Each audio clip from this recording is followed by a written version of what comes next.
എത്ര പറഞ്ഞിട്ടും ഒരു രക്ഷയില്ല, നന്നാവില്ല. ഇങ്ങനെയാണ് നിങ്ങളുടെ പങ്കാളിയെപ്പറ്റി ചിന്തിക്കുന്നതെങ്കിൽ അതൊരു അപകടകരമായ സൂചനയാണ്. ആറുള്ള പകയും വിദ്വേഷവും ഒക്കെ പങ്കാളിയുടെ പ്രവൃത്തി കൊണ്ട് തന്നെ ആകണമെന്ന് നിർബന്ധമില്ല. ഒരു വ്യക്തി അയാളുടെ സബലീകരിക്കപ്പെടാത്ത ആഗ്രഹങ്ങൾ, അയാൾക്കുണ്ടായ തിക്താനുഭവങ്ങൾ, അയാളുടെ ജീവിതത്തിലുണ്ടാകുന്ന മറ്റനുഭവങ്ങൾ, ഇതിൻ്റെയൊക്കെ പരിണിത ഫലമാകാം അയാളുടെ ഈ പറയുന്ന നീരസവും പകയുമൊക്കെ. നിങ്ങൾ ഒരു ബാഗ് തോളിലിട്ടുണ്ടെന്ന് സങ്കല്പിക്കുക. നിങ്ങൾക്കുണ്ടാകുന്ന തിക്താനുഭവങ്ങൾ, നിങ്ങളുടെ സബലീകരിക്കപ്പെടാത്ത ആഗ്രഹങ്ങൾ, നിങ്ങൾക്കുണ്ടാകുന്ന മോശമായ അനുഭവങ്ങൾ, ഇവയ്ക്കെല്ലാം ഓരോ കല്ല് ഈ ബാഗിലിടുന്നതായിട്ട് സങ്കല്പിക്കുക. ഒന്നോ രണ്ടോ കല്ലൊക്കെ നിങ്ങൾക്ക് അഫോർഡബിളാണ്, നിങ്ങൾക്ക് താങ്ങാൻ പറ്റും.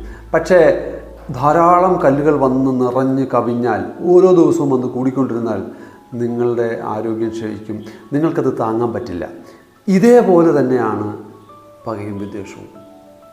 നമ്മൾക്ക് എങ്ങനെ ഇതിനെ മറികടക്കാം, എങ്ങനെ നമുക്ക് സ്റ്റോപ്പ് ചെയ്യാം? സ്റ്റോപ്പ് ചെയ്യുന്നതിന് വേണ്ടി നമ്മളൊരു സ്റ്റോപ്പ് ടെക്നിക്ക് ആണ് ഉപയോഗിക്കുന്നത്. എസ് എന്ന് പറയുന്നത് സ്പീക്ക് ഏർലി. പൊട്ടിത്തെറി ഉണ്ടാകുന്നതുവരെ കാത്തിരിക്കേണ്ട, എത്രയും പെട്ടെന്ന് തന്നെ പ്രശ്നം തുറന്നു പറയും. ടി എന്ന് പറയുന്നത് talk about needs, not blame. നീ എന്നെ ഒരിക്കലും സഹായിച്ചിട്ടില്ല എന്ന് പറയുന്നതിന് പകരം എനിക്ക് കുറച്ചുകൂടി സഹായം ആവശ്യമാണ് എന്ന് പറയുന്നതാവും കുറച്ചുകൂടെ നല്ലത്. ഓ എന്ന് പറഞ്ഞാൽ ഓൺ യുവർ പാർട്സ്. പങ്കാളിക്ക് നമ്മുടെ കാര്യങ്ങൾ ഗ്രഹിച്ചെടുക്കാൻ ഒന്നുമുള്ള കഴിവുള്ളവരല്ല. അപ്പോൾ അതുകൊണ്ട് നമുക്ക് എന്തെങ്കിലും കാര്യമുണ്ടെങ്കിൽ എന്ത് ചെയ്യണം? പറയണം, അത്രേ ഉള്ളൂ. പി എന്ന് ഉദ്ദേശിക്കുന്നത് പോസ് ആൻഡ് റിഫ്ലക്ഷൻ.